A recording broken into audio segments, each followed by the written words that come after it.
Now, from an executive order signing spree to total tariff turmoil and a burgeoning trade war, Trump's 100-day report card is in. In 100 days, we have delivered the most profound change in Washington in nearly 100 years. We have not seen as frantic a first 100 days. Donald Trump is losing support fast. Start from the beginning and tell us what happened. I was saved by God to make America great again. Day one, Trump signed 26 executive orders. Since then, signing a record 116 more. Nobody has ever issued as many executive orders as Trump has in the first 100 days. Could you imagine Biden doing this? I don't think so. Already Donald Trump has deported hundreds of people who are in the United States illegally. Donald Trump and Elon Musk have taken an absolute axe to the federal public service. A chainsaw for bureaucracy. As for America's long-standing alliances... What I'd like to see, Canada become our 51st state. We need Greenland for national security. One way or the other, we're going to get it. Donald Trump did negotiate the release of dozens of hostages being held in Gaza. But what he's hoping nobody notices is the war between Israel and Hamas is continuing to go on. The U.S. will take over the Gaza Strip, and we will do a job with it, too. We'll own it. The Riviera of the Middle East. This could be so magnificent. Donald Trump promised that he would end the war between Russia and Ukraine on day one of his second term. Failure to deliver on that promise is probably Donald Trump's biggest shortcoming in his first 100 days. You're gambling with World War III. You're gambling with World War III. But possibly Trump's biggest move so far... You will pay a tariff, and in some cases, a rather large one. Launching a trade war with the entire world. This is not the act of a friend. This is a very dumb thing to do. Trump was there with this dodgy chart of bodgy numbers. As soon as he announces a tariff, he then walks away from it. They were getting a little bit yippy. In another Trump tariff U-turn, some of those imposed on cars and parts to be lifted. Tariffs on things like motor cars are really beginning to affect his popularity. Nobody knows what Donald Trump is going to do from one day to the next. We've just gotten started. You haven't even seen anything yet. Well, earlier I spoke with Brian Pannebecker, a retired auto worker who founded Auto Workers for Trump. He was at Trump's rally in Michigan today. Brian, what was the feeling like at the rally? There was a lot of energy, Waleed. The auto workers where I live in the area just north of Detroit are very, very grateful for everything Donald Trump has been doing his first 100 days, and there was a lot of energy in the room. We were very excited.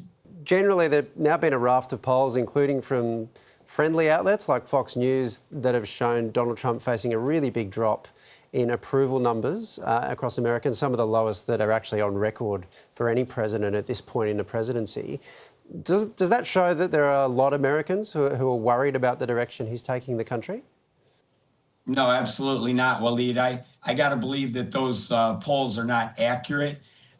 Everybody that I know, and I've seen a lot of media reports, that there's buyer's remorse, voters' remorse. It's all our legacy media. It's all the corporate media trying to dampen down enthusiasm. Donald Trump is doing exactly what he promised he would do during his campaign. So why in the world would people's opinions of him change when all he did was keep his campaign promises? Let's talk about the auto industry, very dear to your heart. The big news coming out of the first 100 days has been Donald Trump's tariffs right across the world, some very serious. Car makers have been pretty upset about it. They've argued that these tariffs will make cars more expensive, they'll drive down sales, they'll threaten their viability. If their warnings are correct, and they would know their own business, surely that would be bad for auto workers. Waleed, they didn't have any problem shutting down 7 or 8 plants right here in my county, Macomb County, and moving them to Mexico, where they can pay $5 an hour to workers down there. So now they're going to be forced to face a decision. Do you keep the plants down there and pay workers down there $5 an hour, or do you bring and pay the tariff to ship the products in, or do you bring the plants back here to America and pay a living wage to American workers and not pay the tariff? It's time for these companies to bring their plants back to the United States. And if the foreign companies like Toyota, Nissan, Honda, they want to sell into our market, then they can build assembly plants and parts plants in the United States and produce those parts here. We want our jobs back. Okay, so if, though, tariffs are the best way to do that and they're going to be effective, then why would the president remove some of those tariffs?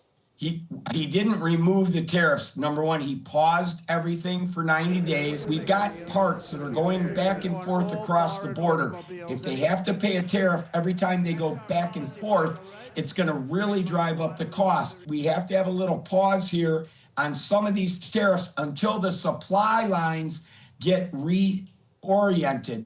If that dream does come true, and after a period of time car makers do move their plants to the United States and use American labour to build these cars, one consequence of that is that will make cars a lot more expensive for Americans. Are you happy for that consequence to take place? It might make it somewhat more expensive, but the producers are going to have to absorb a little bit of that cost increase. Yeah, the labor cost is going to go up a little bit, but guess what, Waleed?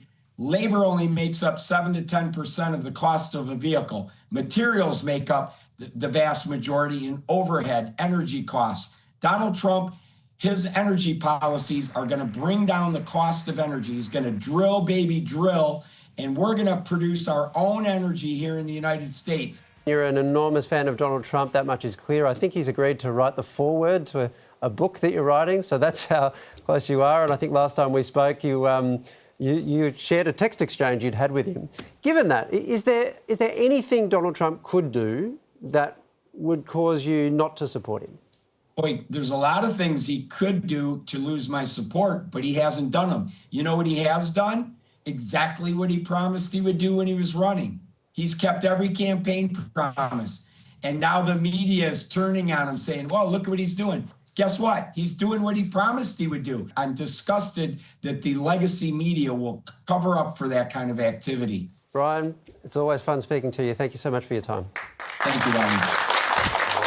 What a 100 days. Yeah. I feel like everything has happened, but also in the blink of an eye we have got here. What do you reckon for you guys has been the most memorable part of that 100 days? That guy's moustache, for sure. I know, it was unreal. Unbelievable moustache. Yeah. I think for me it was the Oval Office showdown between Zelensky, JD Vance and Donald Trump. For me, that was just something that I had never seen really before. Those kind of conversations might happen a lot behind closed doors, but to have it there in front of the world's media play out like that, I don't think I'll ever forget it. Yeah.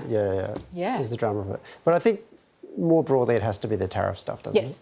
And Brian's absolutely right. He promised that and now he's gone out and done it. But it's fascinating to see people grapple with the real-world consequences of it. Even Donald Trump grappled with the real-world consequences of it. And it's so hard to get a read. Like, I know Brian wants to dismiss the polls, but they're showing up everywhere.